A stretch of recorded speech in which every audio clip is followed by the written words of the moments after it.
Chapter 251, A Lonely Love, 10 AP, returning to Arya's house, Aether and Arya sat before Caliph.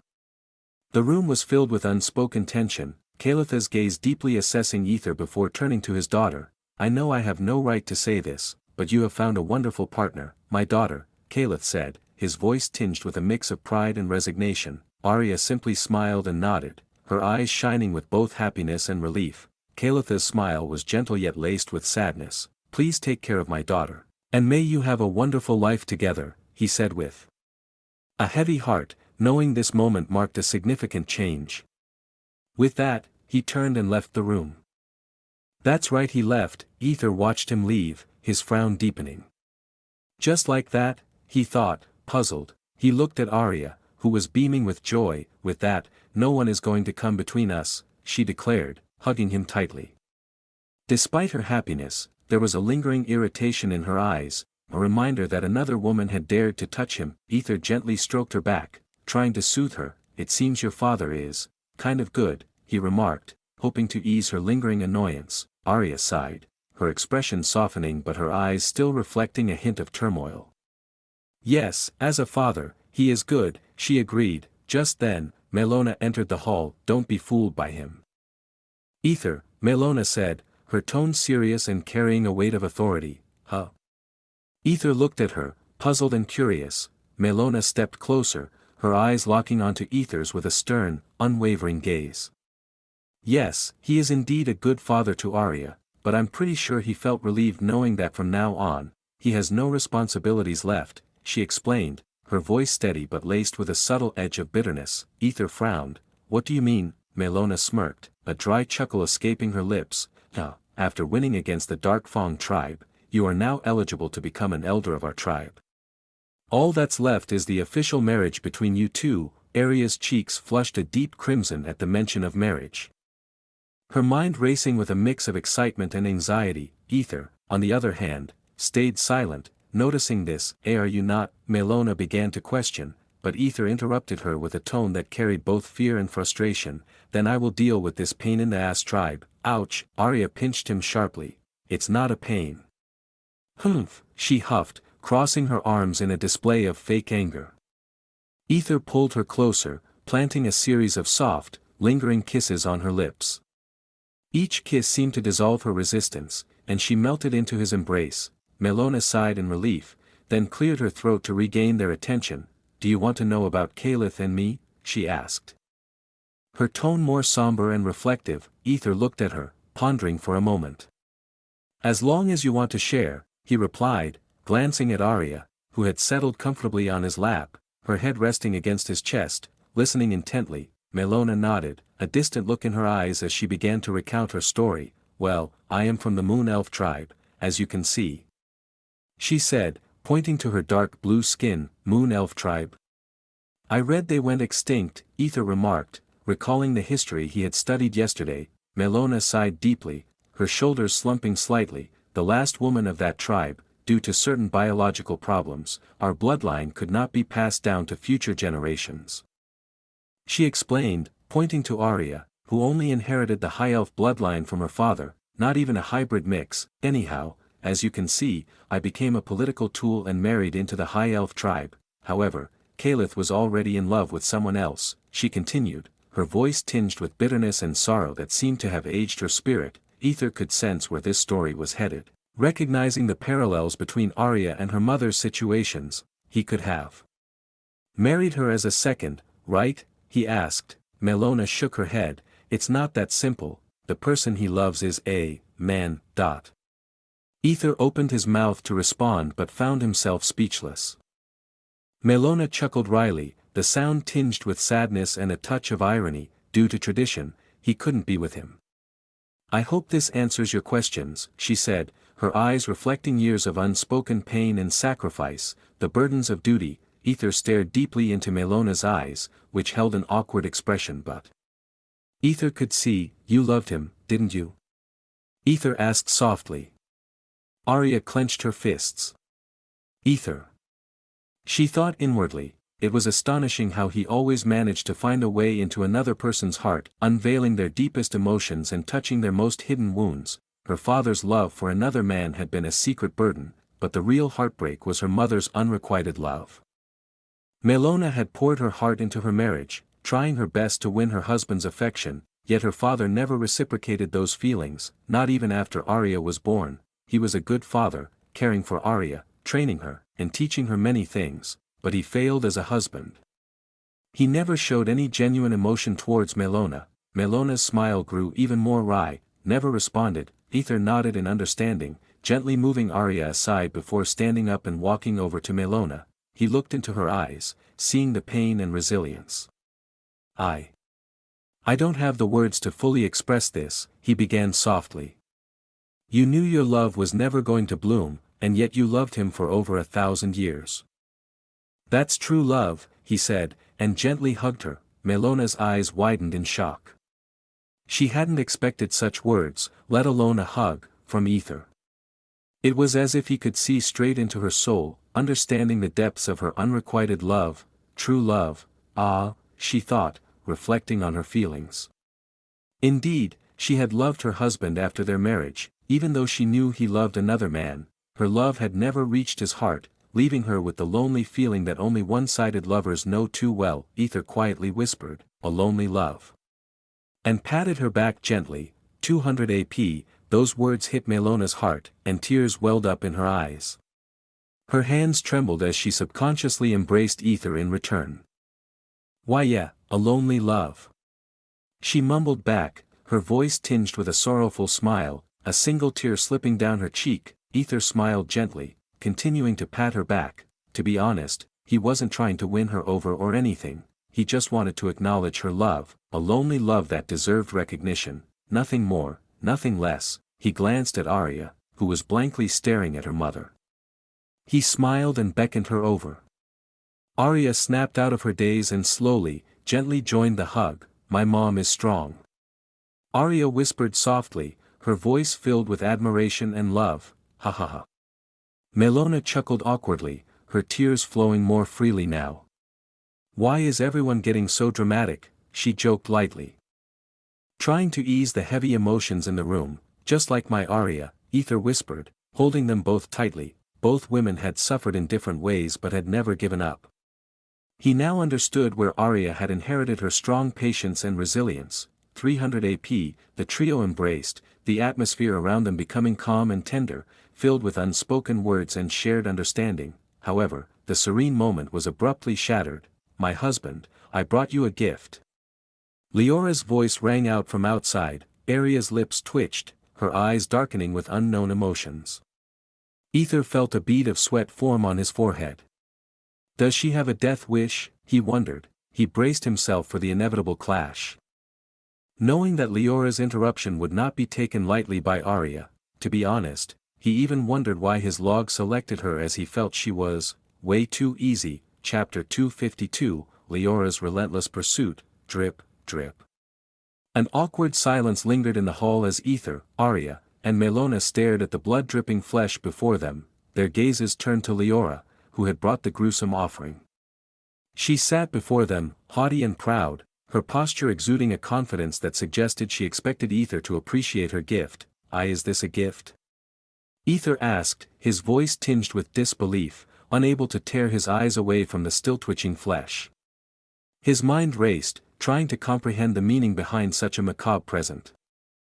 No matter how he looked at it, the fresh, quivering meat was unmistakably from something that had been alive only minutes ago. The fur that still clung to parts of it suggested it was a deer or a similar large animal, freshly hunted and brutally killed. Yes, how is it? Leora asked, her eyes gleaming with an unsettling mix of pride and, was that love? 4,000 AP. Aether blinked, struggling to find words. Is she serious? I mean really? He thought. Meanwhile, Arya's face contorted in realization and anger. Leora Darkfang. He is soon to be my husband, she shouted, her voice echoing through the hall with a mixture of possessiveness and fury. However, Leora seemed oblivious to Arya's outburst.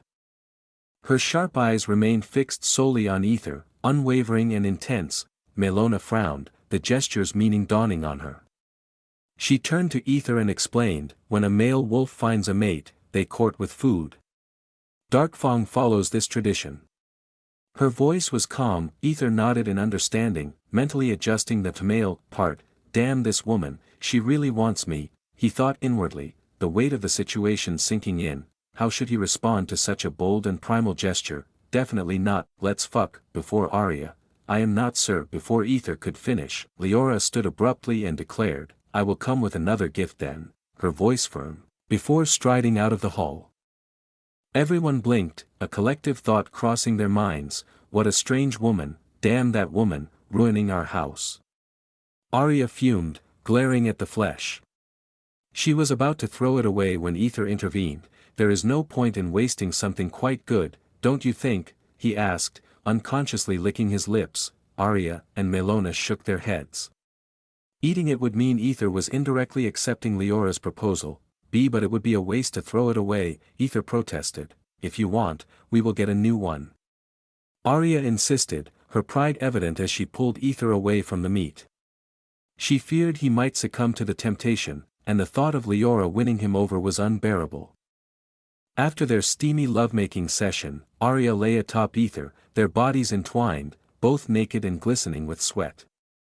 Her head rested on his chest, listening to the steady rhythm of his heartbeat, a contented smile playing on her lips. Why didn't you reject her? Arya asked softly, her voice tinged with sadness. She wondered why Aether wasn't more forceful in keeping Leora at bay. Her fingers traced patterns on his chest. She was cute, however. Aether, who was feeling her soft, supple curves, suddenly tensed. Fuck, he cursed inwardly, his mind racing to find the right response. Are you worried that she would go back on her word and start causing problems for our tribe? Arya asked. Her eyes filled with concern. Thank goodness. Aether silently thanked her for providing an excuse.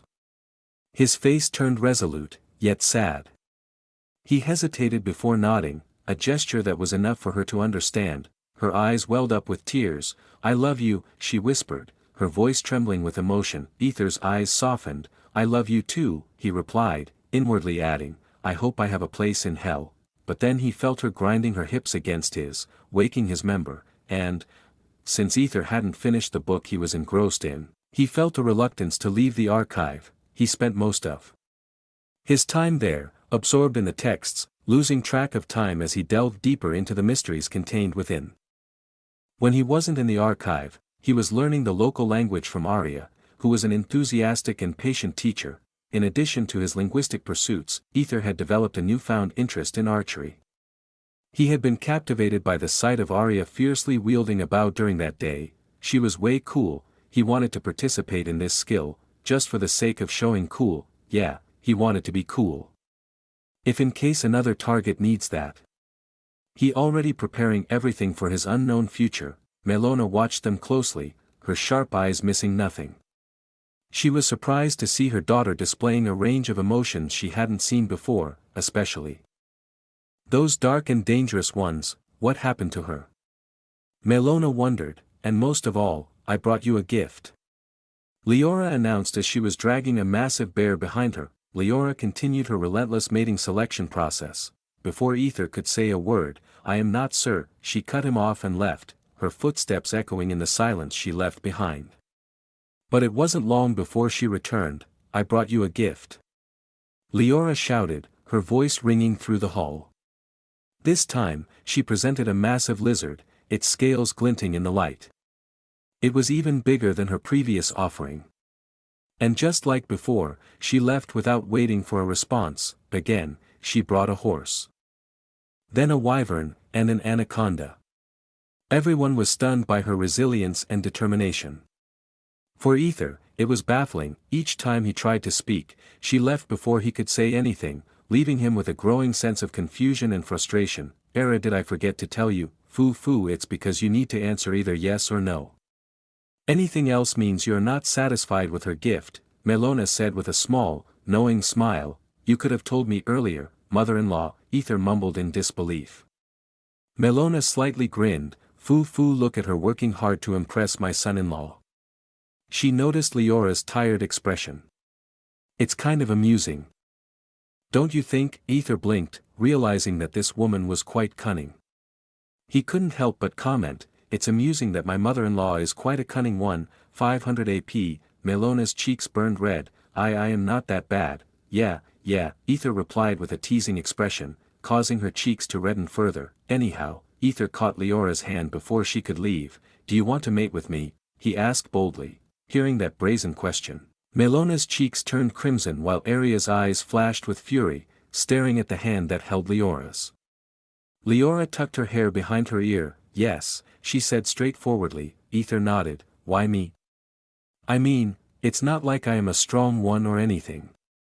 "Right?" Leora simply smiled. "I understand where this is coming from." She then patted Aether's shoulder, almost cracking it, yet Aether didn't flinch. Leora's smile widened. "I killed my husband not because of you, it's because the tradition finally changed, allowing me to liberate myself from that useless bastard. I used the duel just for that reason, maybe 60%, she said with a stern face. If Kalen were to hear that, he would be coughing blood because he basically dug his father's grave. Leora leaned in closer, whispering in his ear, "I got interested because a weakling like you, playing around with the Emperor. And most of all, the face you make when you get angry. 4000 AP, damn man, my body gets hot just remembering the day you made me bleed." She licked his cheek seductively before dodging an arrow and leaving. "Damn you bitch." Arya cursed, knowing she wasn't strong enough to beat Leora. "It seems she's dead set on you," Melona said with a frown. She knew Leora's tribe valued strength, and Leora's pursuit of a weaker man like Aether meant she saw his future potential. Melona looked at Aether, remembering his devastating attack, and nodded to herself. "My son-in-law is best, make sure to keep up your hard work, daughter." Melona could only cheer for Arya. Meanwhile, Aether stared blankly into the air with a fucked-up expression. Ding, mission, save and seduce Helena Sunfire, and what's more, it was blinking furiously. In that moment, Aether understood that not everything revolved around him. Whether he was there or not, the world moved on its own accord. Chapter 253, SAA Part 1, when Aether was entangled with the pressing and convoluted issues of the High Elf tribe, inside the prestigious Sovereign Arcanum Academy, often referred to by its students as SAA, especially within the shadowed and secluded confines of the servants' dormitory. "Why the hell are you acting like a victor, you thieving bitch?" Celine's voice was a piercing scream filled with venomous hatred, echoing off the walls. Her eyes blazed with fury as she glared daggers at Celestia, who sighed deeply, her calm demeanor infuriatingly intact. "I told you already," Celestia began, her voice maddeningly even. "He asked me first to do it in order to avoid arousing any suspicion. And the principal was already aware, and most of all, I can disguise better than anyone." Celine's body trembled with suppressed rage. She couldn't fathom how Aether could trust this woman who had been deceiving everyone with her tailor disguise. Celestia's lips curled into a gentle, knowing smile. "I understand why you're here, Celine. You're just infuriated that Aether chose me over you, aren't you?" Brought to you by MVL_. Celine's lips twitched uncontrollably, and she pouted, averting her gaze to hide the burning jealousy and hurt that flashed in her eyes. Celestia's smile widened. "How cute," dripping with condescension and a hint of amusement. "Listen, there's no point in killing me. You know I'm far stronger than you," as she deftly tightened the knot around Celine and effortlessly took the knife from her hand. "Dangerous," Celestia purred, her tone mocking as she disdainfully tossed the weapon aside, the metal clattering loudly on the floor. Celine gritted her teeth. She seethed with frustration, her body trembling with barely contained rage, knowing that every time she attempted a sneak attack, Celestia would always counter her with ease, almost as if it were a game. Celine snorted, her glare intensifying into a murderous stare. "I am not trying to kill you, bitch. I just want to know if I could, just in case you ever think of hurting Aether." Her voice cracked with the raw emotion of her confession. Though Celine struggled with the thought of Aether seducing others, she convinced herself it was all for the greater good, for his grander mission, his freedom mission. She understood his mission, yet a part of her fiercely longed to monopolize him, to keep him all to herself. So she thought, why not just give it a try? I mean, it's not like I kill them that easily, and even if by chance they were killed, that means they didn't deserve my Aether. Her Yandra thoughts swirled in a chaotic mix of irrational jealousy, possessiveness, and a twisted sense of righteousness. most of all, she needed to eradicate any weeds that tried to seduce him and steal him from her, as she stared at Celestia's voluptuous figure. Celine's teeth clenched so hard it hurt. Those are just meats. Filthy meats, Celine, she berated herself internally. Celestia's face registered mild surprise, her eyes widening slightly. She loves him too much. She mused silently before speaking with an amused expression. I heard the old nurse in the infirmary fainted. Celine flinched, sweat beading on her forehead. After making love with Aether, she had been visiting the infirmary, hoping for good news with a 40% chance, but for the old nurse, it was anything but good news. As she fainted in sheer terror, Celestia shook her head, a smirk playing on her lips. Thank goodness I changed the medicine, she thought. Suddenly, Celine's voice broke through her thoughts. Do you know who the women Aether seduced are? Yes, Aether had told her about many things, but he kept the identities of the women he seduced. A royal secret. Celine had suspected Arya, who had taken Aether with her, but after confronting her brother, who claimed it was crucial for the Chosen One's mission, she had slightly lowered her suspicion, though her jealousy still burned brightly. Celestia also shook her head, her expression unreadable, her eyes revealing nothing. Nope, he never told me anything. Even though she knew the girls he pursued, he had never told her directly. I see. Celine mumbled, a great wave of relief washing over her in an exasperated sigh that made Celestia's eyebrows twitch. She is so competitive. Looks like I'll need to up my game. Celestia thought. Anyhow, release me. I need to go, Celine demanded with growing annoyance. Celestia nodded and began to loosen her thread, but then, caught you, Celine whispered with a victorious gleam in her eyes, her heart pounding with excitement, before lunging at Celestia. Celestia shook her head, her gaze pitying, before she threw something. Aether's underwear, sniff, thud. As soon as Celine inhaled his manly scent, her face flushed a deep red, memories of their blissful night flooding her mind. She hugged the underwear to her chest, her body trembling with desire and longing, sniffing it even more as her expression turned to one of ecstatic reverie. A strange, unsettling mix of lust, devotion, and an all-consuming obsession. Her mind swirled with thoughts of Aether, her love for him transforming into a burning, possessive fire. He is mine, and I will do anything to keep him safe, she thought, her Yandra tendencies taking over completely as she clung to the underwear, lost in her own world of twisted love and desire. Celestia was taken aback, her eyes widening in shock. He really knows her, she thought, jealousy flaring within her. Yes, this was Aether's idea. Before leaving, he had warned Celestia that if Celine ever got out of control, all she needed to do was throw his worn underwear at her. It was enough to control her wild Yandra tendencies. Celestia's lips twitched with a mix of irritation and amusement. Humph. What about me, she thought, feeling a pang of jealousy. She was also lonely too, you know. Watching Celine's blissful expression, Celestia's curiosity got the better of her. She picked up another pair of Aether's underwear and, sniff, Celestia's cheeks turned crimson as a flood of memories overwhelmed her, memories of the intimate moments she had shared with Aether, particularly the handjob that left her breathless. Suddenly, she snapped out of it, horror dawning on her face. Fuck. What the hell am I doing? She screamed, bolting from the room, fearing that Celine's disease was spreading to her. Meanwhile, Celine clutched Aether's underwear, her expression turning pitiful. I miss you, she murmured, her voice a soft lamentation. Without that underwear, she would have seemed like a cute, innocent girl, but with it, boing, boing, boing, boing. Come on, boing, boing, Snowflake.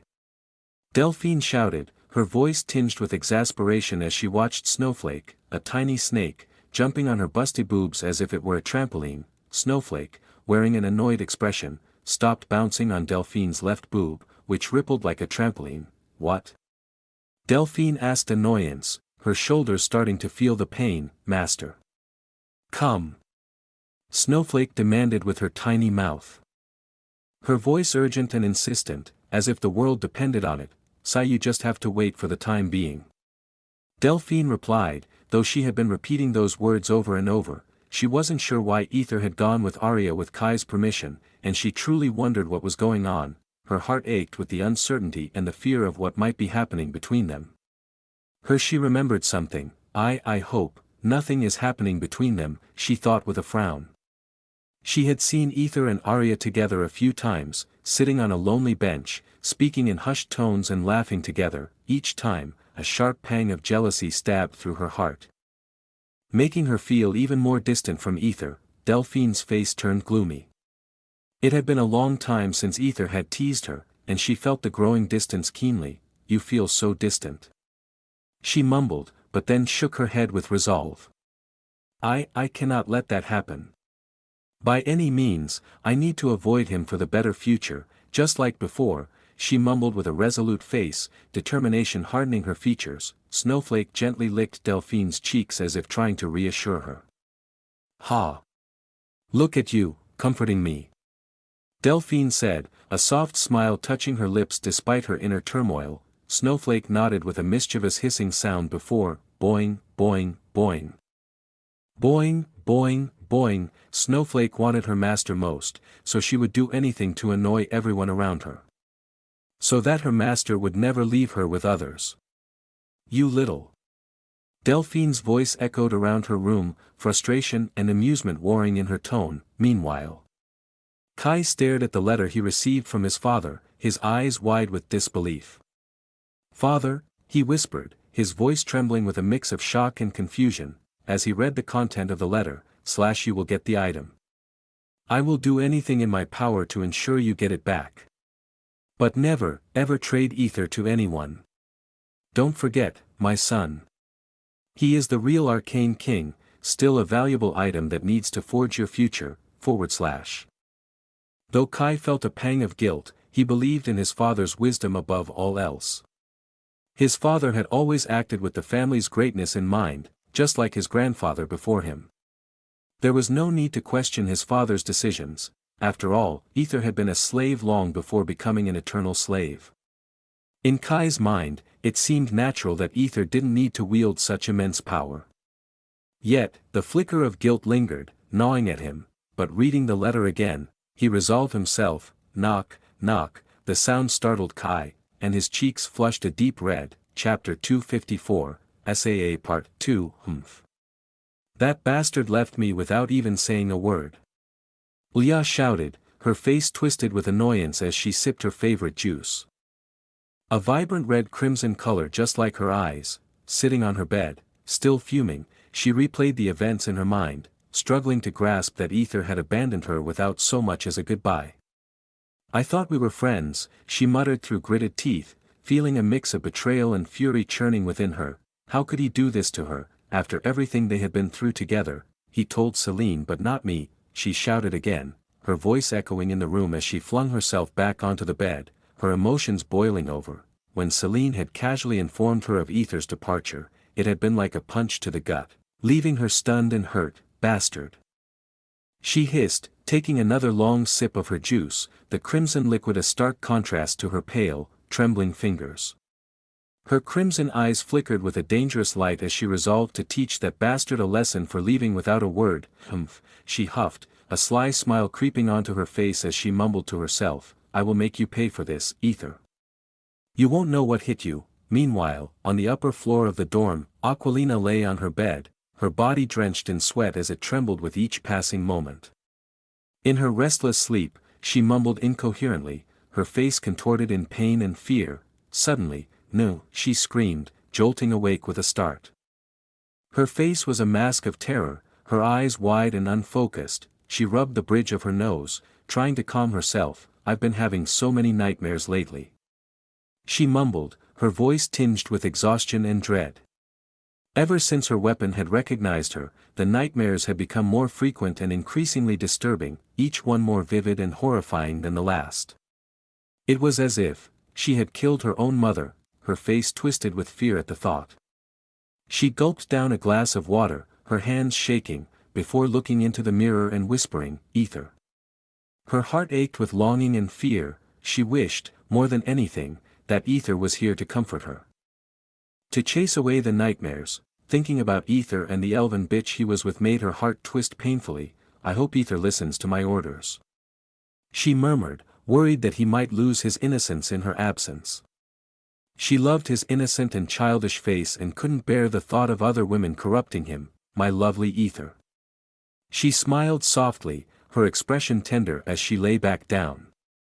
The mere thought of Aether seemed to banish her nightmares, allowing her to drift off into a peaceful sleep, her mind filled with thoughts of him. In the corridor of the academy, the principal walked briskly, her pace quickened by a sense of urgency.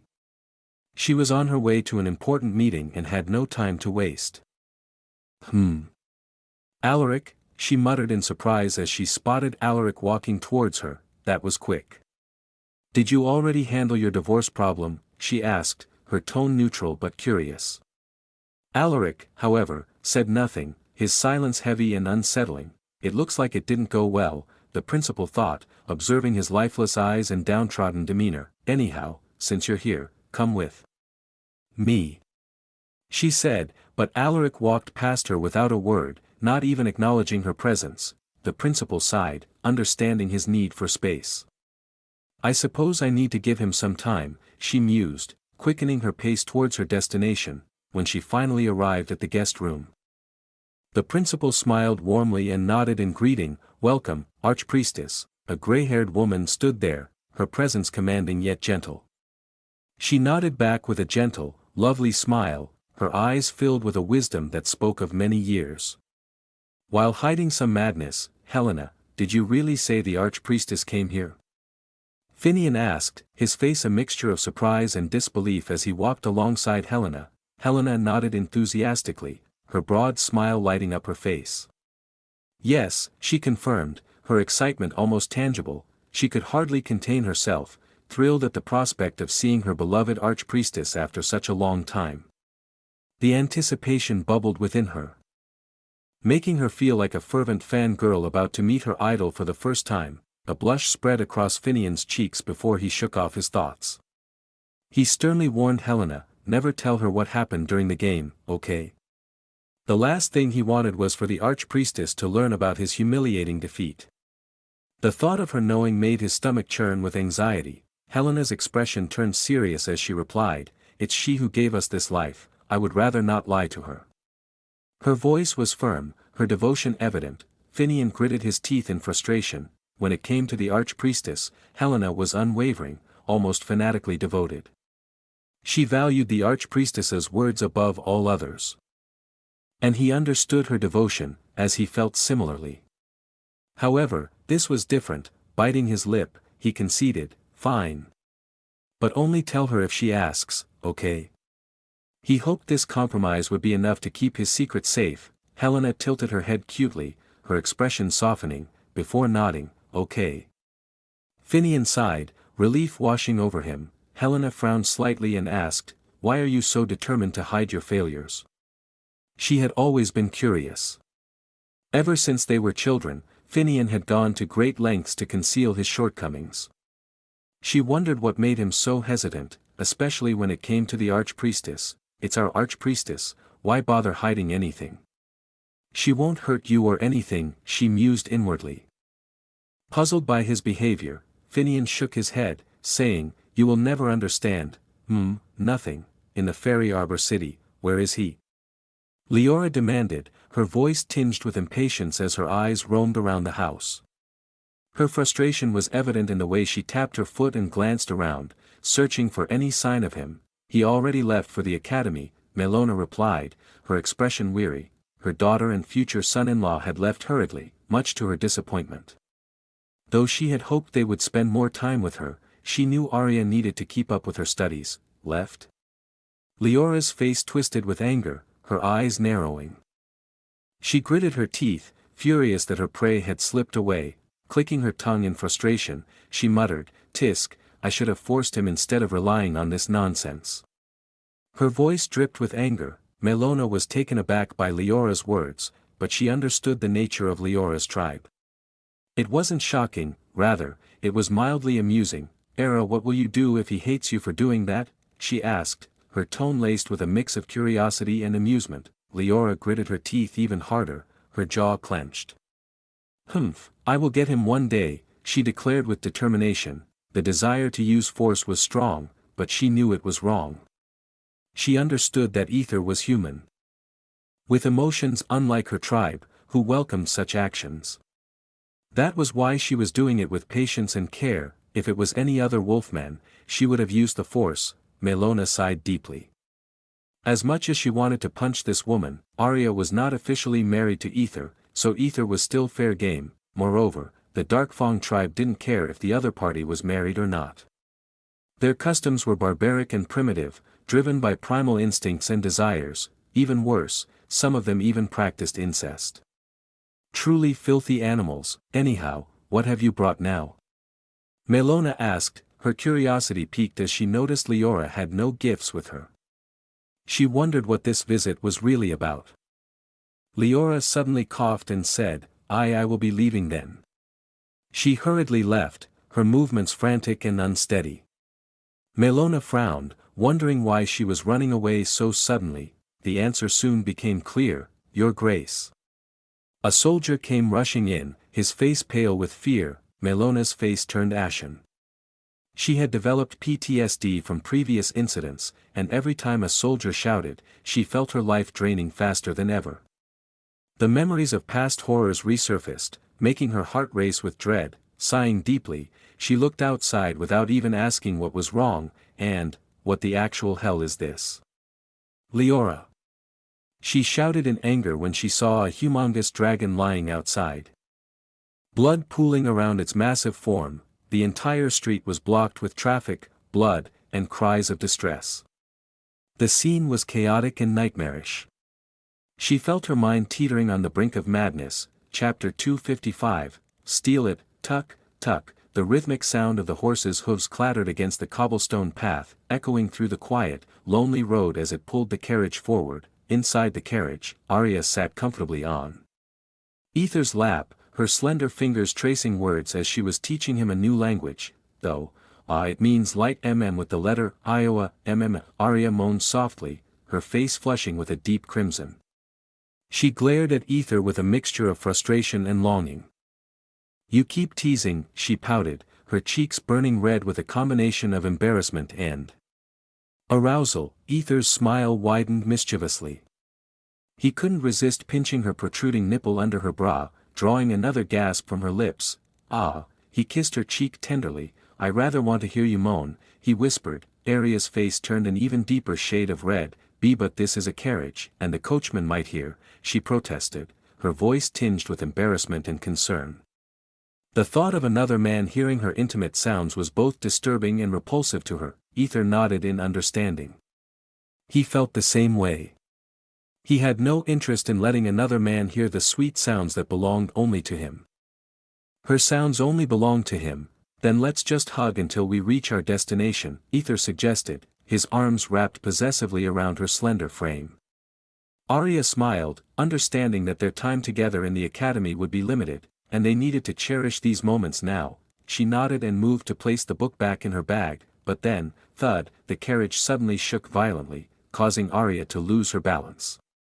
Aether caught her just in time, but then, thud, another jolt shook the carriage, causing the contents of Arya's bag to spill out. Among the scattered items was a small wooden box. Arya's eyes widened in panic as she quickly grabbed the wooden box and tried to hide it. Aether noticed her actions and frowned. What is it? He asked calmly, his voice gentle but curious. That's. Arya hesitated, her eyes darting nervously. Seeing her reluctance, Aether shook his head gently. It's fine, he said reassuringly. He understood that everyone had their secrets, and he wasn't going to pry into hers. Arya, however, mistook his understanding for displeasure. She felt a sudden wave of guilt and fear wash over her. She knew she shouldn't reveal what was inside the box, as it was meant only for the chosen ones, but she couldn't bear the thought of Aether feeling betrayed by her secrecy. Aether, it is like, it is. She struggled to find the right words. Her fear of angering the mother and causing harm to Aether, sensing her distress, tried to calm her. It's fine. I know everyone has secrets, no. I don't have secrets, she shouted, her voice trembling. She couldn't bear the thought of Aether misunderstanding her intentions. What if she hid this now? Would he get angry? Of course not. She knew Aether better than anyone, but despite her certainty, doubt began to gnaw at her. What if he started to suspect she was hiding something just because of this incident? That's how most living beings work. The mere thought of Aether doubting her terrified her. What if he decided to keep his own secrets just because she had hidden this one?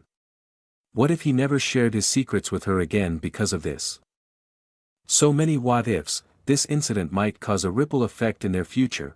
Her mind spiraled into chaos, each thought more frantic than the last. She couldn't bear the idea of creating a misunderstanding between them. She took a deep breath, trying to steady herself. There was no need, Aether began, his voice soothing when he saw her distress, but he was suddenly interrupted. The thing inside is what every chosen one wants, Arya blurted out, her voice earnest and tinged with anxiety. She held the wooden box tightly. Go on, Aether said, his interest piqued, his eyes locked onto hers. The thing inside is what might be able to buy you from your master, Arya explained. Her expression grave. She handed the wooden box to Aether without opening it, her hands trembling slightly. I see. Aether mumbled, his mind racing. He thought about the thing the mother wanted, his eyes turned warm, filled with unspoken love. Arya, connected to Aether in an almost magical way, could feel the depth of his affection pouring into her. Her face turned bright red as she realized the extent of his love for her, more profound than she had ever imagined. She felt his emotions wash over her, a tidal wave of love and tenderness that left her breathless. So, you're going to give something this special, just for me? Aether's voice trembled, his hands shaking slightly as he held the small wooden box. Yes, Arya affirmed, her eyes shining with unwavering determination. Aether sighed deeply, pulling her into a tight embrace. You are giving too much for a slave like me, he whispered, his heart heavy with doubt and unworthiness. He sometimes even wondered whether he was worthy of her love. What are you saying? You are not a slave. You are my husband. Arya's voice was firm, her embrace fierce. She pulled back to look into his eyes, her gaze filled with conviction. In her mind, she thought, I made the right choice. Aether's eyes returned to the wooden box. How am I supposed to steal that now? He wondered, when he was drawn into the mysterious underground world. He knew he was entangled in something beyond his understanding. But to take something from the woman who was giving him everything? I'm sorry, Log, but I cannot take it from her. I would rather want her to win, he thought internally, just as he was about to voice his thoughts when, come out, a loud voice interrupted their moment. Both Arya and Aether frowned. Arya moved the curtain and saw a group of armed men standing outside. Aether, stay inside, she said firmly. She grabbed her bow and stepped out of the carriage, surveying the scene. The coachman lay slumped, his head a bloody mess. Damn, she's hot, one of the armed men leered at Arya, licking his lips. Their leader stepped forward. I'm sorry, young lady, but you, CHCKKK. His sentence was cut short as an arrow lodged in his forehead. He dropped dead instantly. That's all. Everyone froze, eyes wide with shock. You have some nerve coming after me. Arya's voice was filled with fury as she drew her bowstring back, ready to unleash her wrath without mercy. Meanwhile, Aether watched from inside the carriage. Seeing that Arya had things under control, his curiosity got the better of him. He glanced at the wooden box again. Even though he didn't want to steal it, he couldn't help but wonder what was inside. He opened the box cautiously. He just wondered about his worth. A bright silver light momentarily blinded him. Just as he was about to see clearly, SSSSH, his arcane card appeared and sucked the object inside before disappearing into his body. It all happened in a split second and Aether could only blink in confusion. What the fuck? He shouted in frustration. You bitchy card. Give it back.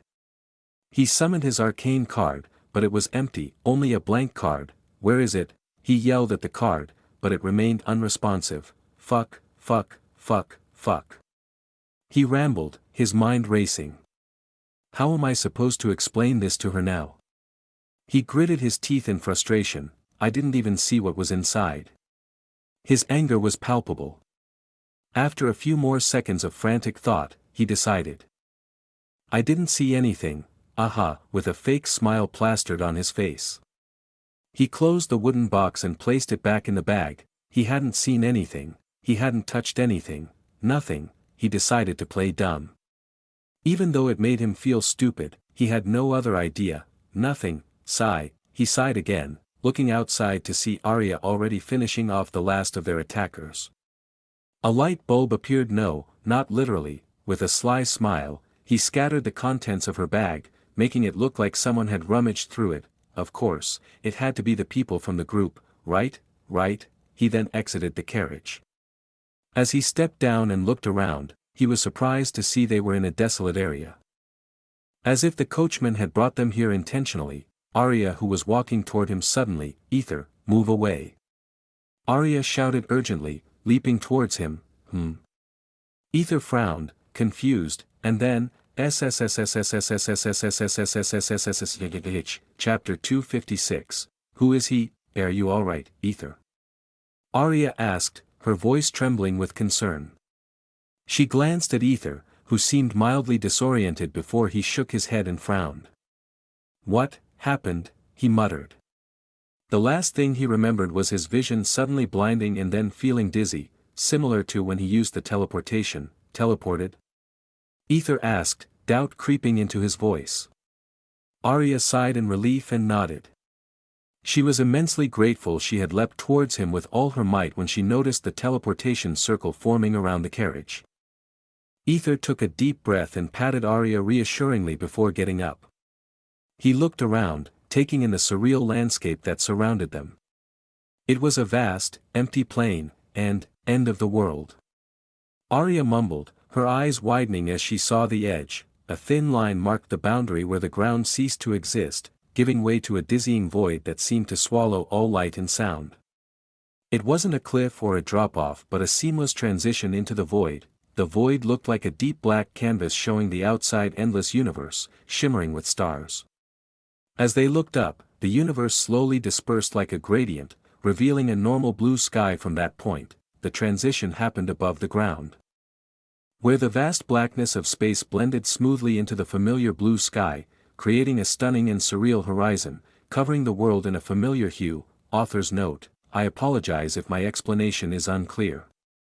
Imagine the world as flat, but only up to a certain height, about 380 feet, where the outside universe remains plainly visible. Beyond that point, it transitions into a gradient-like mixture, where the normal blue sky begins to cover the world.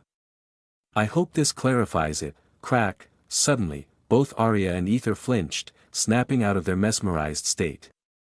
They turned to see a hooded figure appearing out of nowhere. Arya frowned and stepped forward, aiming her bow at the figure. Who are you? She demanded. Her stance was firm, showing no hint of mercy for anyone who might harm her beloved. The hooded figure didn't answer. Instead, in a blink, it moved faster than Aether could react and brutally bent one of Arya's arms backwards without mercy. What? Crack. Arya screamed in agony. Aether's eyes widened in horror, and he immediately leapt to help her. Yet, boom, a soft yet devastating punch landed on Aether's gut, almost piercing his stomach. Blood and saliva poured from his mouth. Aether. Ignoring her pain, Arya tried to reach him, but, slap, a single slap from the figure sent her flying several meters away like a broken doll. She landed on the ground, motionless.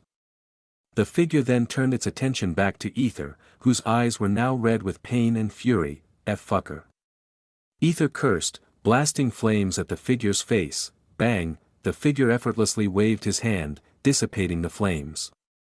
Like a mere candle. What the? Aether was stunned but refocused himself. He threw a straight punch, which the figure blocked easily. Undeterred, Aether twisted his body, using his hand as an anchor, and kicked the figure's head. Though slightly off balance, the figure blocked it without much effort. Aether was taken aback. He's stronger, he thought, before snapping his fingers. A blast of compressed air hit the figure's face. Boom, the figure was pushed back, but there wasn't a single wound on its body, not even its hood was torn. I don't think we've angered someone as strong as you? Aether asked, frowning. He glanced at Arya, still lying motionless, then back at the figure. Anger? If I were truly angry, there wouldn't be anything left of you too, the figure replied with an amused expression, sensing Aether's attempt to buy time. Aether's expression turned cold. Jack Sparrow? He asked. For some reason, the figure's actions and mannerisms felt oddly familiar, yet he couldn't place them. Jack Sparrow? Who? The hooded figure's voice dripped with amusement as he snapped his fingers. Instantly, numerous spears, each crafted from compressed air, materialized around him. With a haughty tone, he taunted, "Can he do this?" Aether's eyes widened as he glanced at the spears before. Telepathic message, / please do it, cell and seals, / then he whispered to himself, "Increase level, ding, you have leveled up." Aether barely had time to react as a spear whizzed past his arm, narrowly missing his heart. The assault continued, with spears raining down on him. He twisted and turned, doing his best to dodge the deadly projectiles while hurling fireballs at the hooded figure. However, his fireballs were effortlessly dispersed. Even with his increased level, Aether couldn't even hurt that figure. Who is it? He wondered. Aether's body bore numerous cuts and scratches from the spears that had grazed him, though none had struck deeply. "Not bad," the figure mumbled, observing Aether's panting form. Aether's breathing was heavy, his chest heaving from the exertion. Then, without warning, Aether smirked. Boom! Aether's fist slammed into the figure's gut. He had moved so quickly that the figure was taken aback, barely able to register the attack. As the figure began to recover and swat him away like a nuisance, boom! Aether channeled his firepower into his fist, causing an explosion that forced the figure to step back. Aether's smile widened as he taunted, "Fucker." He launched another attack, not giving the figure any time to recover, but this time, the figure caught Aether's hand mid-punch. "Do you think punching me will work now?" it asked, still shocked by Aether's sudden increase in strength but confident it could handle him. "Nah, I wasn't planning on just punching," Aether said with a grin before whispering, "Increase, you have leveled up." Boom! The figure staggered, surprised by Aether's growing power. Determined to stop him, it tried to counter, but Aether was relentless. "Increase, you have leveled up." Boom! "Increase, you have leveled up." Boom! "Increase, you have leveled up." Boom! "Increase." Warning, any more increase in attributes will most likely break your body permanently and might not be healed.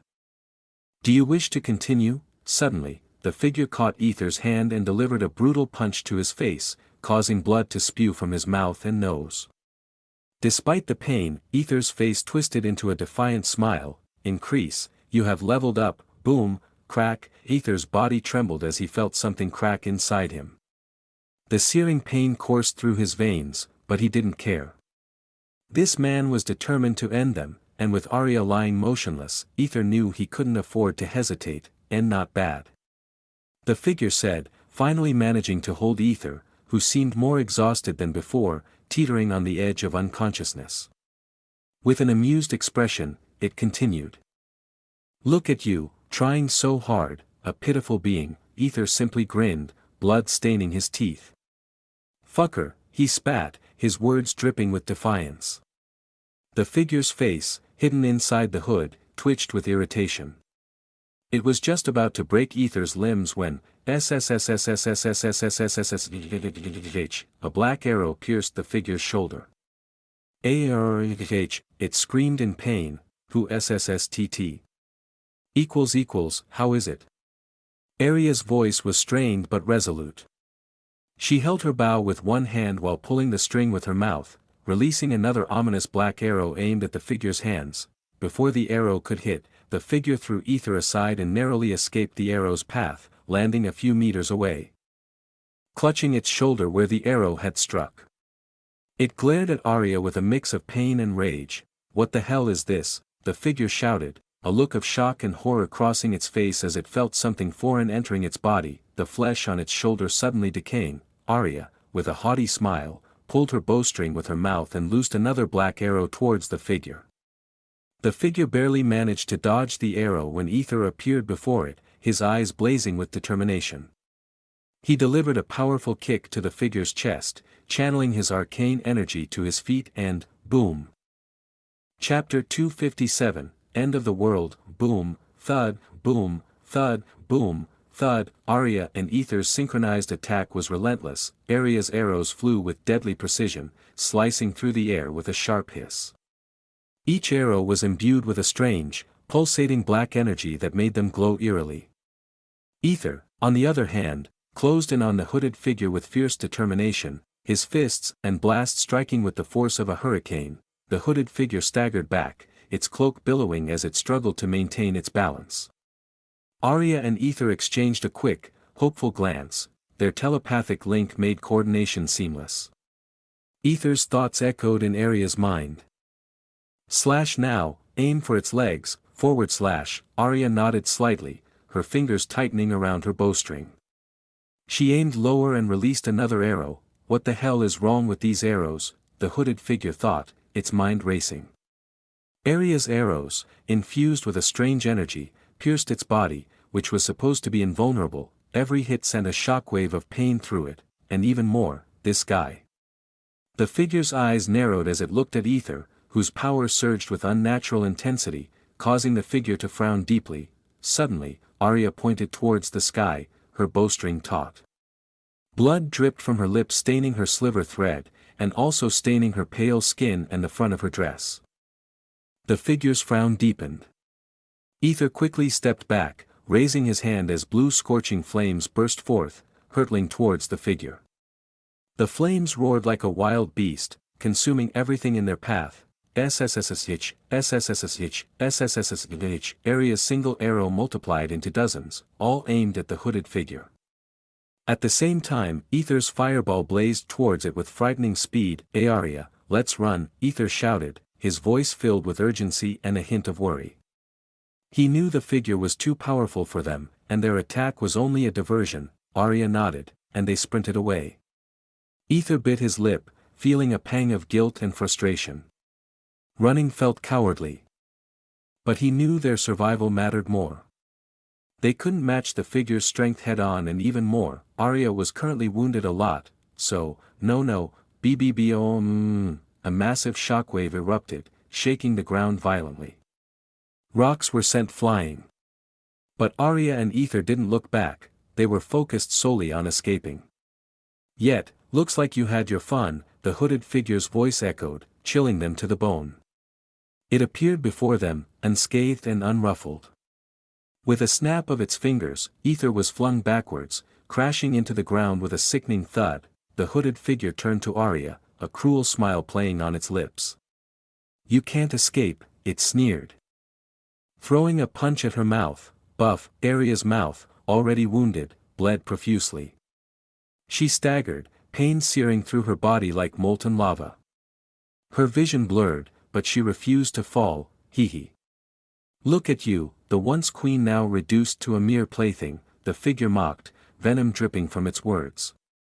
It reached out to grab her hair, but suddenly, 5 pieces of compressed air with static electricity swirled around it and exploded. Boom, boom. The figure was momentarily taken aback, giving Aether the opening he needed. He leapt at the figure, his eyes blazing with anger and killing intent. His fists were covered in a blue flame, each strike aimed to kill. But, caught you, the hooded figure's hand shot out, gripping Aether's neck. Its grip tightened, and veins bulged on Aether's neck as he struggled to breathe. His eyes bulged, and his hands clawed at the figure's arm. Can't you just die already? The figure growled, annoyance flashing across its face. The first punch should have killed you. When it first punched Aether, it was packed enough to kill a servant like him, and yet, Arya Aether's voice echoed in Arya's mind, urging her to flee, run and survive. His thoughts pleaded, if he was alone he could do something about the situation. But Arya shook her head, tears mingling with the blood on her face. She pulled the bowstring again. Despite the pain in her broken mouth and lips, the agony was unbearable, but she couldn't abandon Aether. Not now. Not ever. SSSSH. She fired another arrow, but this time, the figure didn't dodge. Instead, it used Aether as a shield. NNO. Cough, cough. Arya choked on her own blood as she saw her arrows piercing Aether's back. Please stop this. Let him go, she cried out, her voice breaking with desperation. Her heart felt like it was being ripped apart. "Your pleas are useless," the hooded figure sneered, tightening its grip on Aether's neck. "He's already dead." Hearing her desperate plea, Aether's face turned ashen.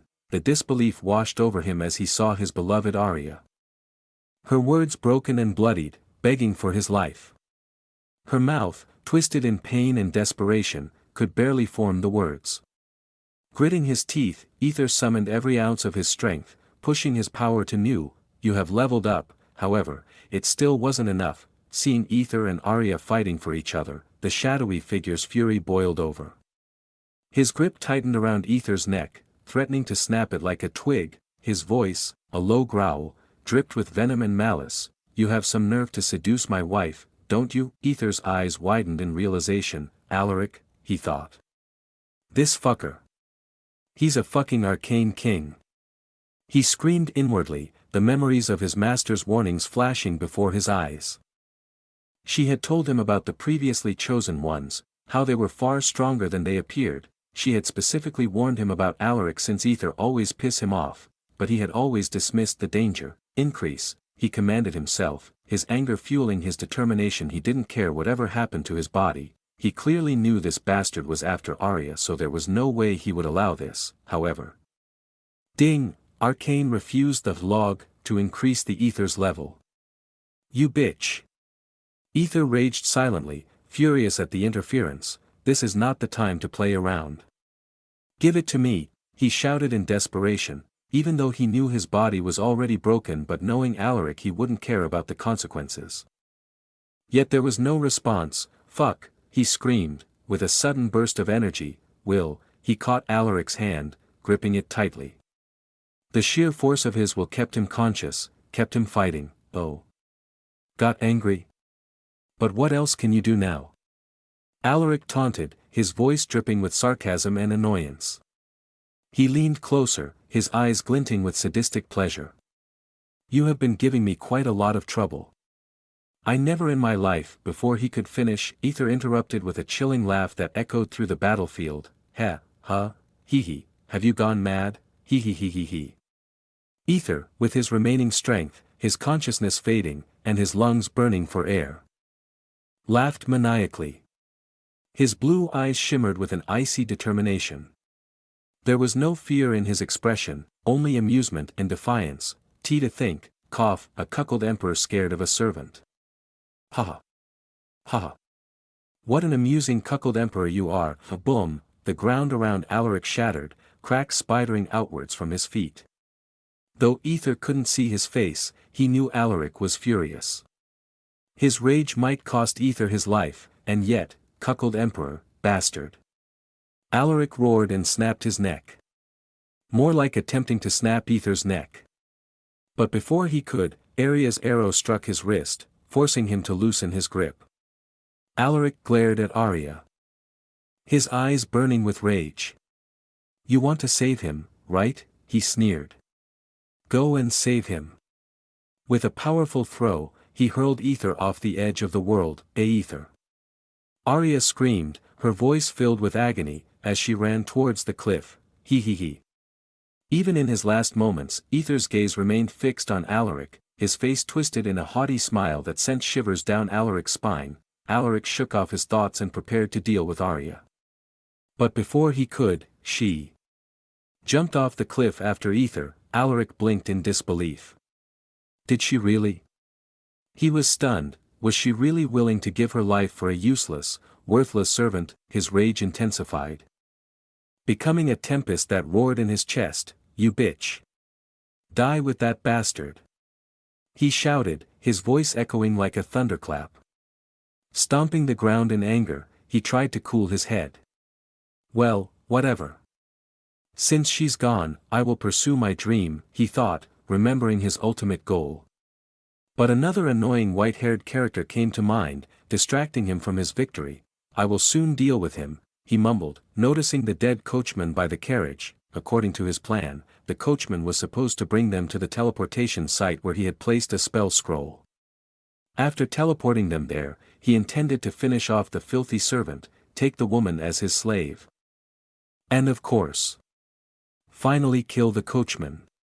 No witness, right? But coachman was already dead, whatever, he shrugged, about to snap his fingers when, drip, drip, Alaric's eyes widened.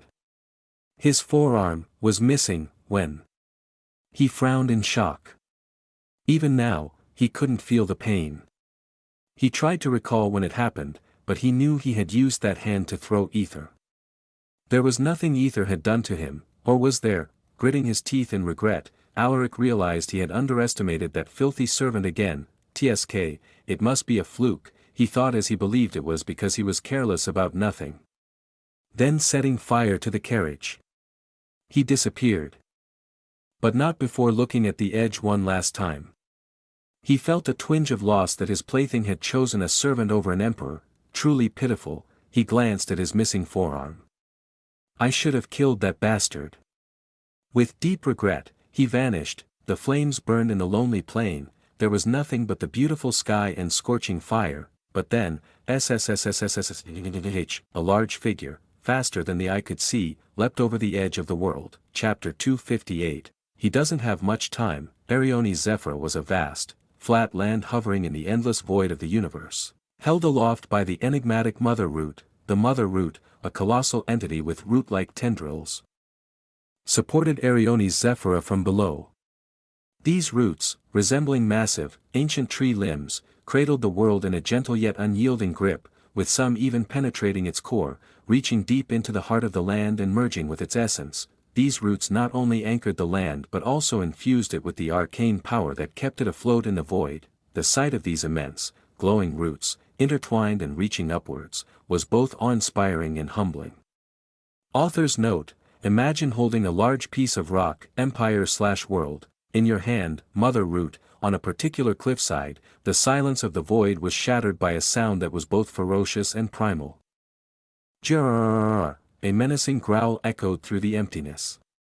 A massive red-black wolf, its claws as sharp as daggers, dug into the cliff as it climbed upward with powerful, deliberate strides. Its eyes, glowing like molten embers, scanned the precipice ahead, calculating every move while carefully avoiding the roots as if they were dangerous. The wolf's tail, sinuous and strong, cradled two limp bodies with surprising gentleness. Arya, her sliver-white hair streaked with blood, held Aether, who was unconscious, close, her arms wrapped protectively around him even in unconsciousness. Their breaths were shallow but steady, indicating life. The wolf was none other than Leora Darkfang. Her size was far bigger than what she had shown before. With her steady grip, she slowly and carefully pulled them, her body covered with a thick barrier to prevent her from passing out. Thud, jarrrrrrr, her massive paws finally reached the edge of the cliff.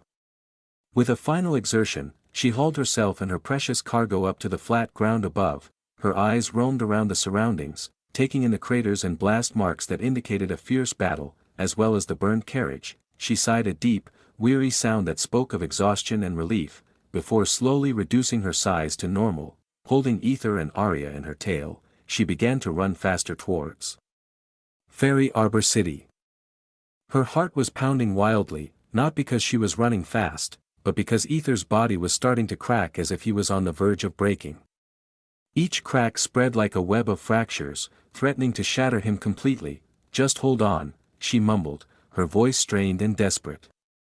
Her legs strained even more as she moved faster than ever in her life. In Fairy Arbor City, Melona stared blankly at her son-in-law, who lay calmly and unconscious on the bed, being treated by the healers.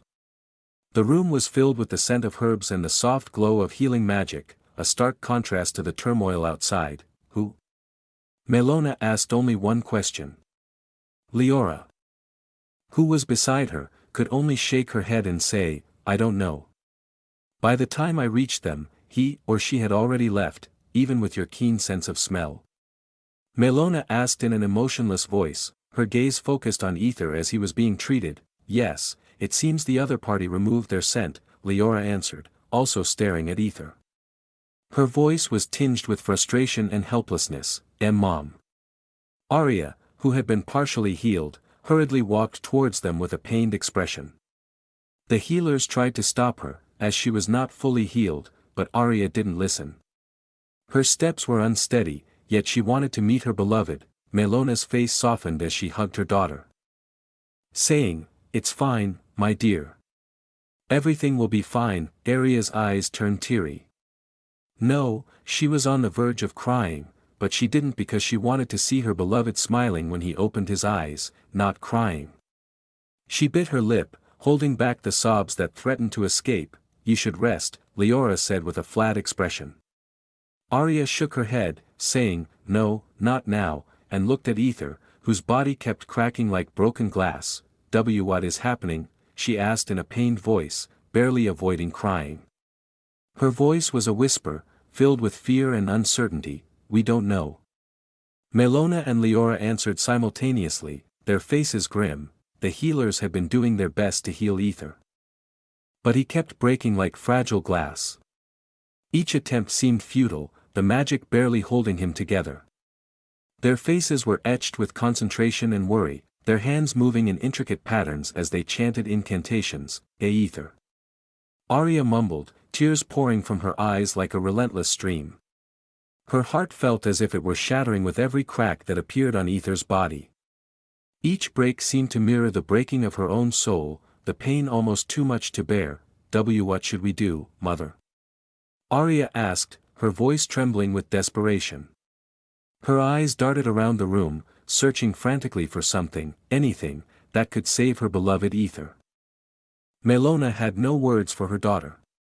Leora stared at Aether's body, her heart aching in a way she had never experienced before. It was as if an invisible hand was squeezing her chest, making it hard to breathe. She placed a hand over her heart, puzzled by the unfamiliar sensation of sorrow that was unlike anything she had ever felt. Seeing the healer's efforts failing, Leora voiced a desperate suggestion. "I think the archpriestess might be able to heal him." Arya's eyes lit up with a faint glimmer of hope. She knew of the archpriestess's legendary healing abilities, unmatched by anyone else in any world.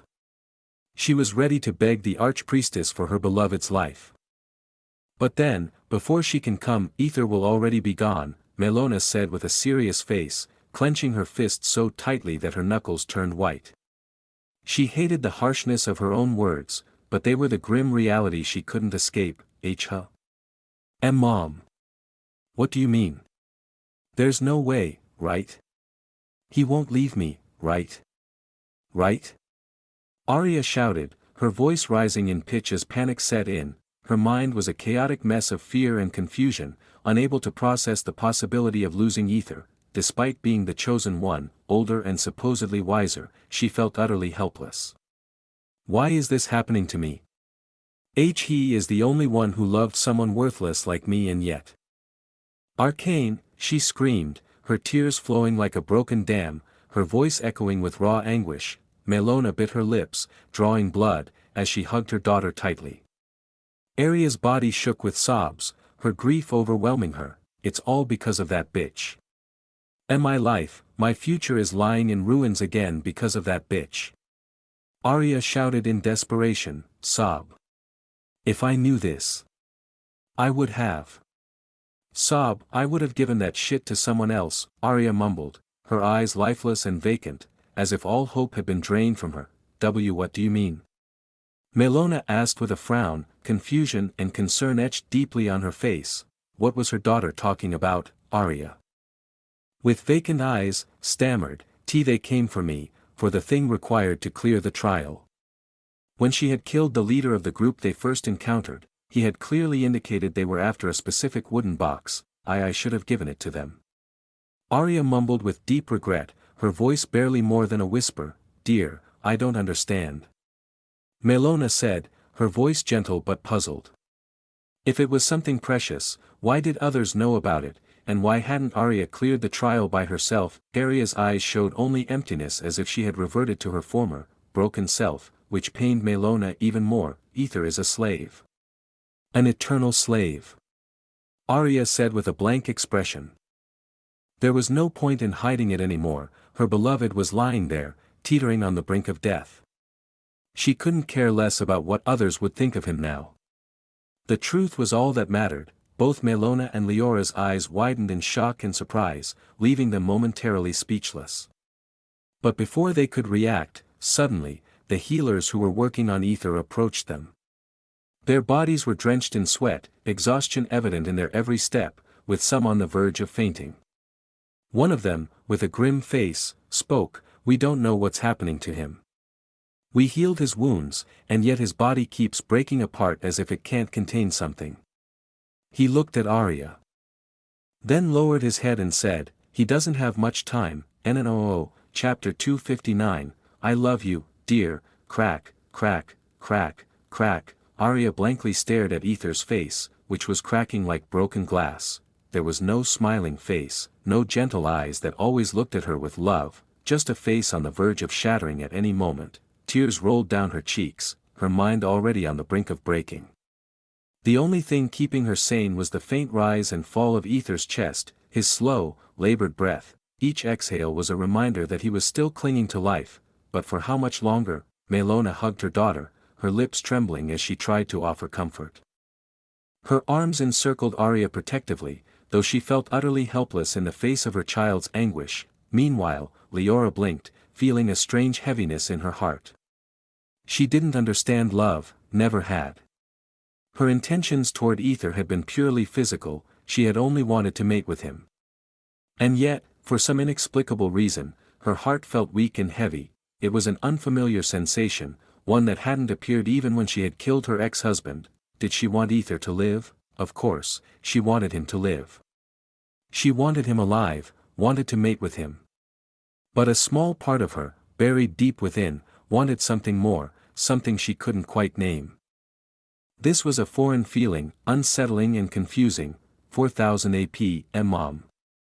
What should I do now? Arya's voice was pained, desperation lacing her words. There were so many things swirling around in her mind. She wanted to annihilate everyone responsible for this incident. She craved revenge, a burning desire to make them all pay. And yet, without Aether in her life, she had no will to move forward. She felt lost, adrift in a sea of sorrow and rage. Melona's lips trembled even more. She knew what her daughter was thinking. Just a few days ago, she had seen Arya at her happiest, with a wonderful expression on her face. And now, it broke her heart more than anything. She looked at her own trembling hands. Her heart ached too. Whenever Aether teasingly called her mother-in-law, she felt a surge of happiness, though she never showed it.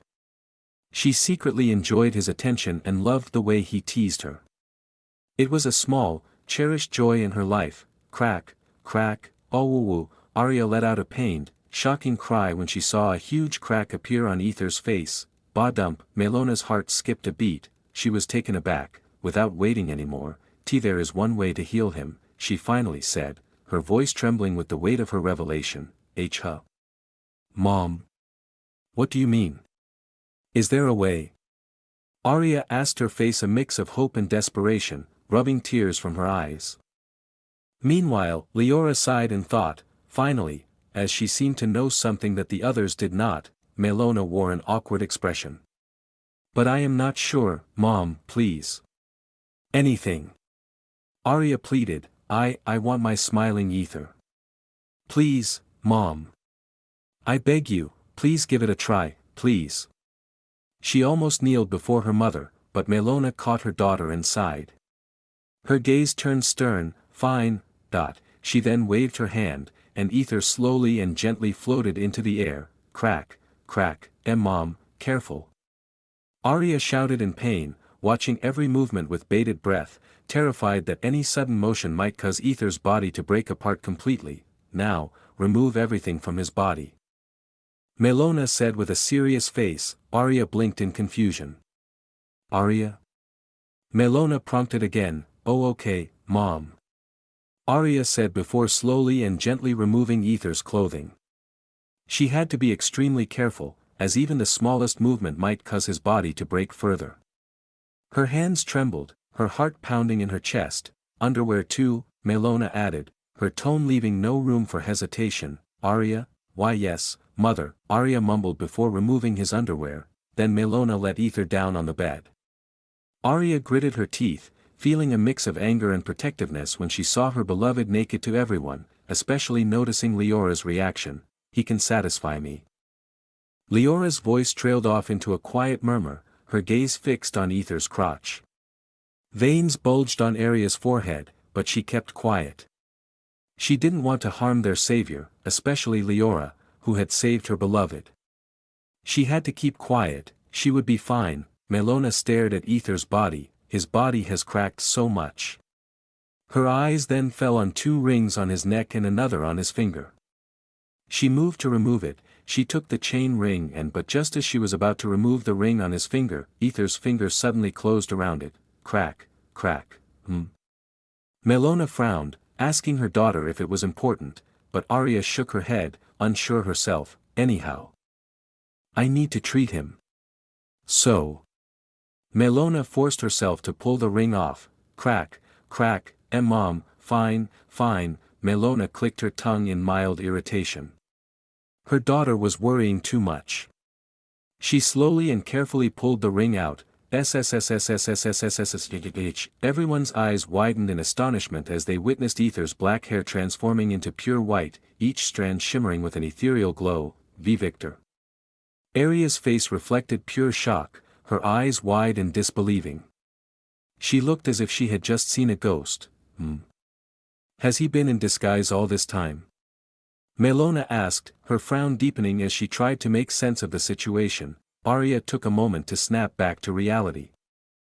Her mind racing to come up with an explanation. Why yes, Mom, he is a slave and so he needs to hide. You know, something like that. She stumbled over her words, desperate to come up with any excuse that might sound plausible. Melona scrutinized her daughter for a moment, then nodded slowly. I see. She handed the rings back to Aria. Damn, he is hot now, Leora whispered with an amused expression. She was clearly more turned on now by Aether's appearance. Aria shot her a look of pure disdain as if Leora were nothing more than horny filth. But Leora merely shrugged, unbothered by the judgmental glance. What? Just stating the obvious, Leora added with a mischievous grin. Melona, after examining Aether's body, had a surprised expression. His body couldn't keep up with his strength, as if he grew faster than his body could handle. It's like his power outpaced his physical development. I've never heard of such a thing. Aria didn't care for the details, she only wanted reassurance. He will be healed, right? Melona hesitated before nodding. I will try my best, Aria. I will do everything in my power. Aria's face lit up with pure joy and happiness. I love you, Mom. You are the best, Era. Now I am the best. Melona asked with a teasing smile. She found it hard to believe her daughter was showering her with love only after she said she could help him. What an unfaithful daughter I have, only loving me when I promised to help. Aria tightened her hug around her mother. You are always the best, Mom. I was so worried. Thank you for always being there for me. Melona gently smiled and patted her back. And you will always be the best daughter. A small tear dripped from her eye, but Melona quickly rubbed it away. Mom, I love you too, my dear. I love you until my dying breath. Please forgive this worthless woman who couldn't help you when you suffered all alone, Melona said softly. Mom. Aria felt a little uneasy now, but she replied, I never hold a grudge against you, Mother. You are always the one I looked up to. And if anything, it should be me who apologizes for not supporting you. You've always been my strength. What a lovely daughter, Melona mumbled before looking at Leora and nodding. Leora took a moment to nod back, then gently but firmly dragged Aria out of the room. Come on, let's give her time. Wait. I need to see, if we stay inside, she might not be able to focus, Leora said with a strict face before closing the door and putting a barrier around it. We need to give her space to do her work. Aria huffed but reluctantly agreed, her impatience barely contained. She crossed her arms and began pacing outside the room, every minute feeling like an eternity. The tension was palpable, and her mind was racing with worst-case scenarios. Among them, Aether is Victor. She thought, a realization dawning on her. Everything now made sense. why she had felt a strange familiarity with both Aether and Victor. So this is the secret, she wondered, but at that moment, she found herself uncaring of the intricacies. All that mattered was Aether's survival. Her singular focus was on him, and only him. After an hour or so, Aria's anxiety grew unbearable. She turned to Leora, her voice shaky.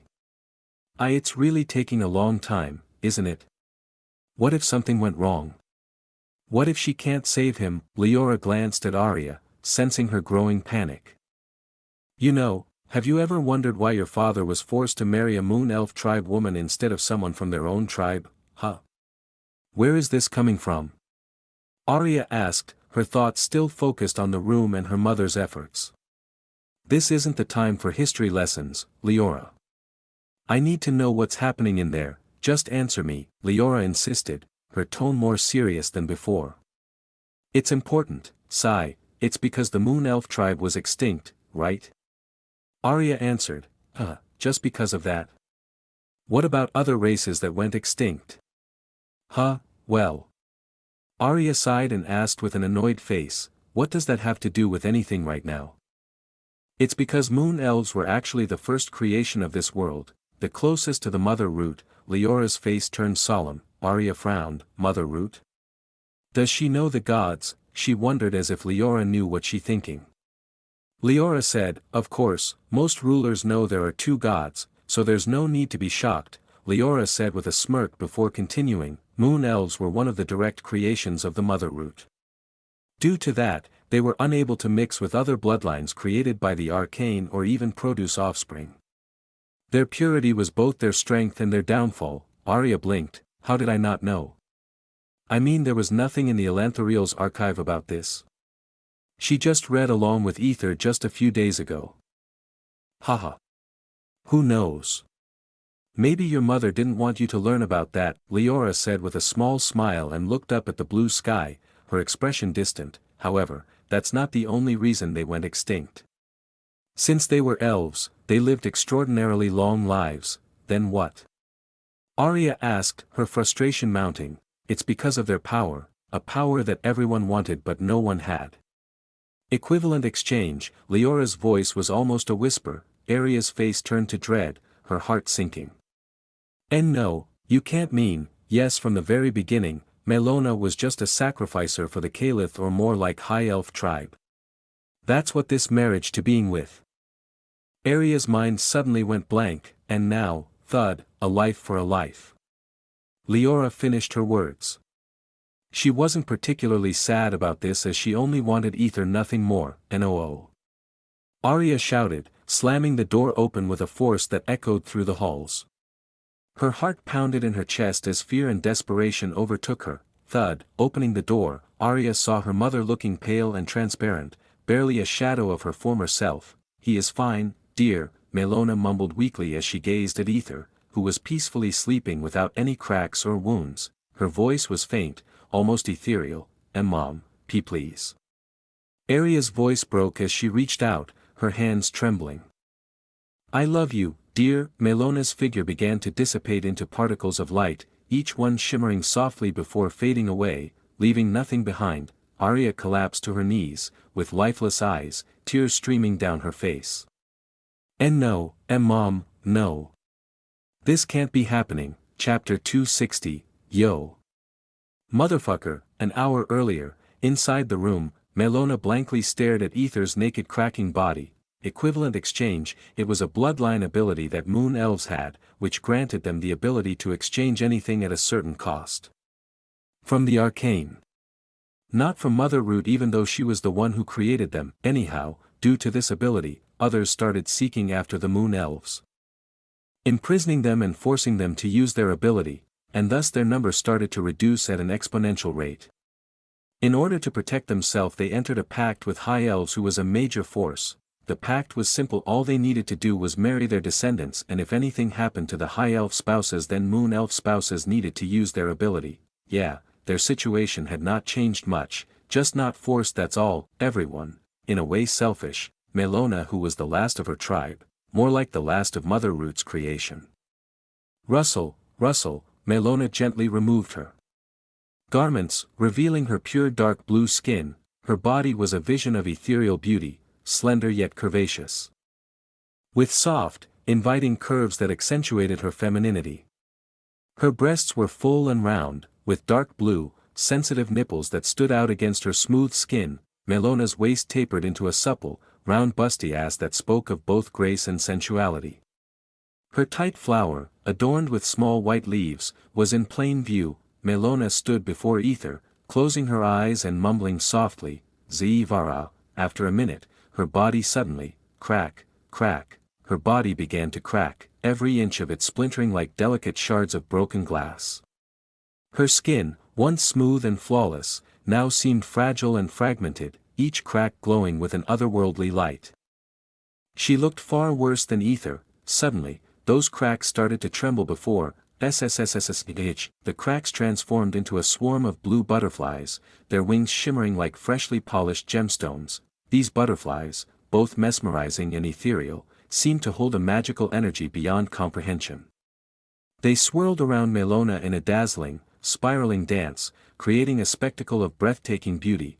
Their wings, delicate and iridescent, flickered with a spectrum of blues, from the deepest indigo to the lightest azure. Among the swirling multitude, one butterfly hovered before Melona's face. Melona gently opened her eyes, revealing that her once shimmering green eyes had turned a pure, radiant crimson.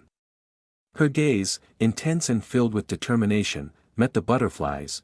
There was a silent communication between them. A gentle smile adorned her face as she tilted her head cutely, saying, "My child will be sad without him, mother." The butterfly hovered for a few seconds, seemingly contemplating her words. It stared at Melona's genuinely happy face, showing her readiness for whatever came next. Then, the butterfly shook in sadness before joining the others, swirling around Melona once more as she murmured something softly, Raylin. Soon, the butterflies floated over to Aether, swirling around him. As they descended onto his body, they covered him entirely, their magical energy radiating a sense of renewal and transformation. Aether's entire body was covered with blue butterflies. Melona nodded before SEKKKK. She began smashing the butterflies against his skin. Each delicate creature burst into a shimmering blue powder, which she meticulously rubbed onto Aether's body. The sensation was strange, the blue coating itching slightly as it spread over him. Slowly and gently, Melona continued to crush the butterflies, her hands moving with both urgency and tenderness as she covered every inch of Aether with their essence. The vivid blue color seeped into his skin, transforming him into a figure that looked more like a moon elf than a human. The cracks in Aether's body began to mend. Meanwhile, Melona's own body started to tremble and slowly disperse like a mist in the dawn light. "Good," she whispered, her voice tinged with both relief and sadness. She then sat astride his stomach, her entire core exposed to him, a vision of ethereal beauty that Aether would love to see it. Melona's fingers ran through Aether's hair, a tender, almost maternal gesture. "Please take good care of my daughter," she murmured, leaning down, her eyes locked onto his lips. A deep blush spread across her cheeks, her heart pounding slightly. She parted her lips, revealing the final butterfly resting inside her mouth. Her lips met Aether's, softly and tenderly. She pushed the butterfly into his mouth. Meanwhile, Aether's consciousness was pulled into a place he had never seen in his life, yet it felt oddly familiar. "Where am I?" he wondered aloud. The last thing he remembered was being thrown out by Alaric, and now he found himself standing before a baby. The surroundings resembled the outskirts of a village, with a few small houses visible in the distance. "Did I teleport again?" Aether mused to himself, crouching down to inspect the baby wrapped in a white cloth. "Why is this baby alone?" Aether wondered, reaching out to touch it, only to find his finger passing through like a ghost. His eyes widened in surprise as realization dawned upon him. He was witnessing memories from the past. "Is that me?" he questioned, pointing at the curious expression on the child's face. He tried to observe more when suddenly, there was a commotion. "Oi!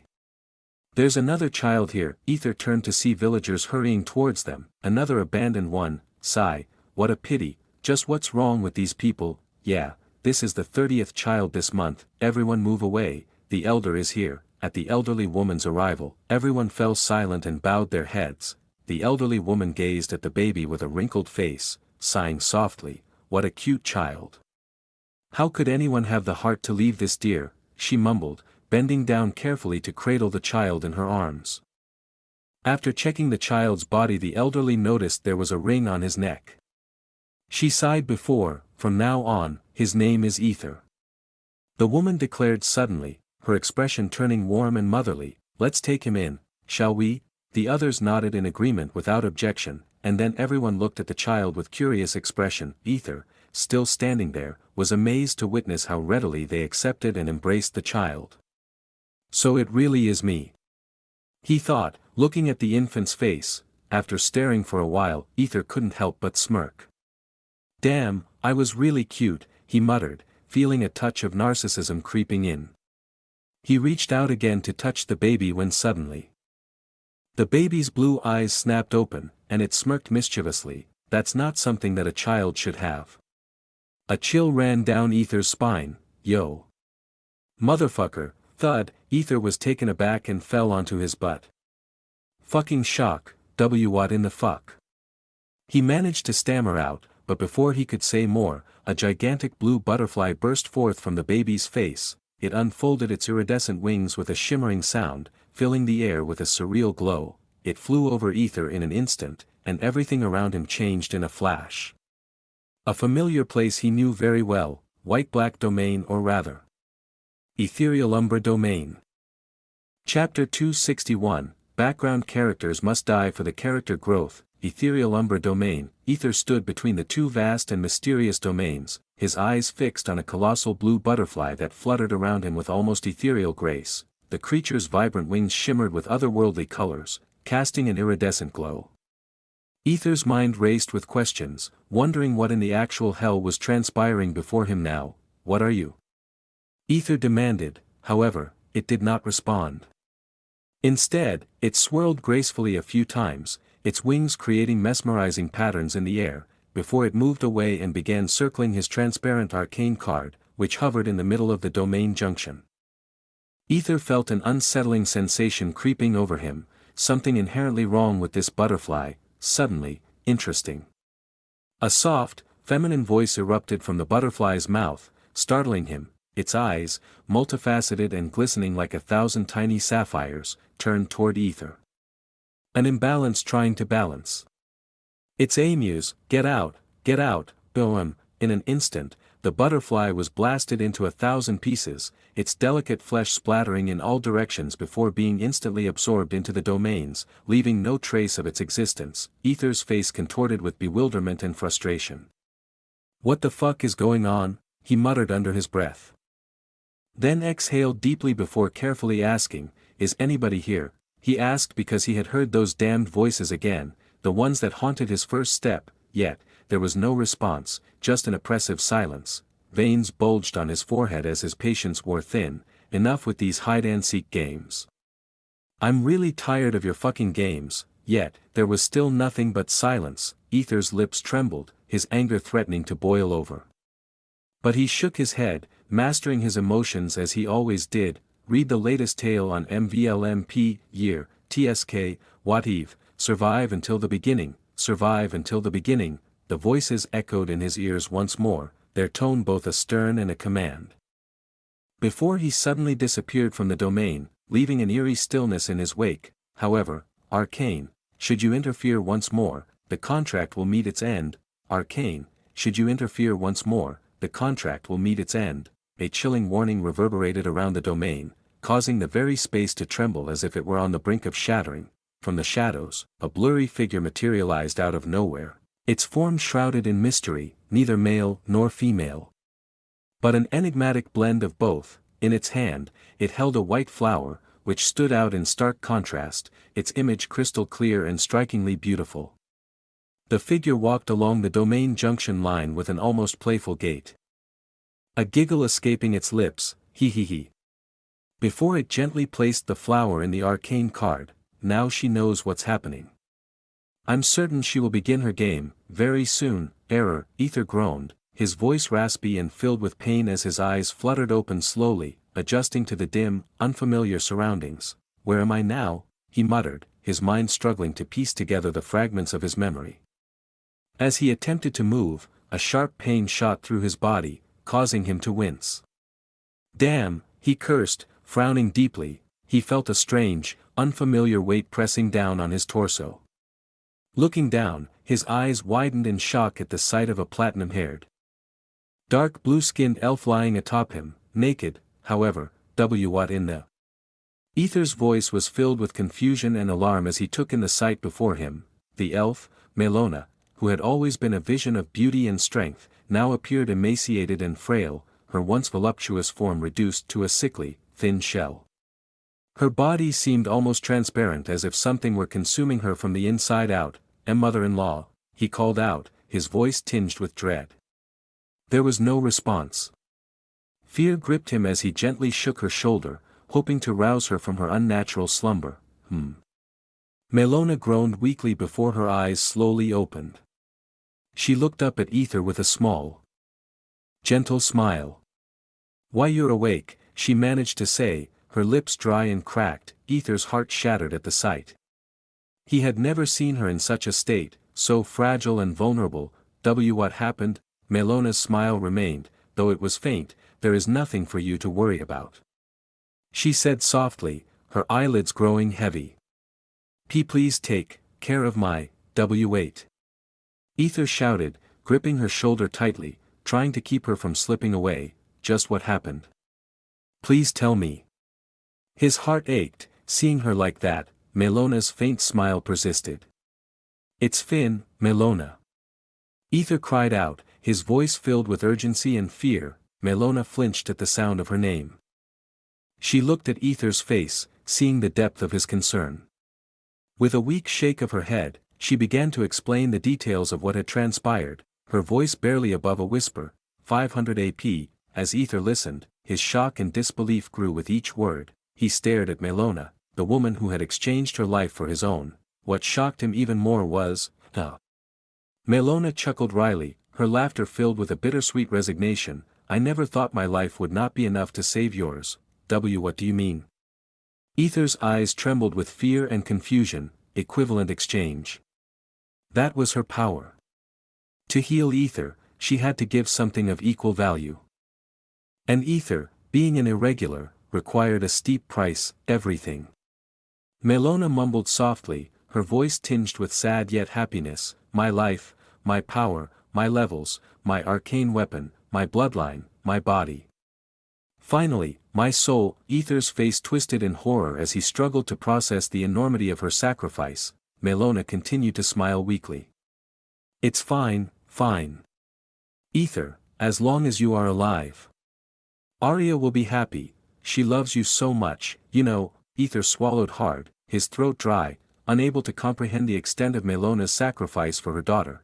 How am I supposed to repay this debt?" he mumbled, his voice choked with pain, as he watched her body continue to wither. Her skin clinging tightly to her bones. "And never let my daughter be sad," she mumbled weakly, her voice barely audible. That's. Aether felt a wave of conflicting emotions wash over him. He knew he was far from perfect, a scoundrel at best, and that one day he would inevitably make Arya sad. He could already foresee it. We could try something. I mean, there must be a way, right? Aether asked, his expression hopeful, desperately seeking a solution. Sorry, Aether. I know it might be hurtful, but there is nothing, Melona said as she slowly closed her eyes, sensing her time was nearing an end. But then, no. I don't like this, he shouted, his voice filled with a mix of anger and despair. Arya will be sad. She will cry and might hate me for taking her mother's life. His face contorted with dread. Melona shook her head weakly. She won't. You said it was Arcane who made the exchange, right? Hey, Arcane, speak with me. Now. Aether said with a deadly serious expression. If you don't. I will do something that you won't like, something.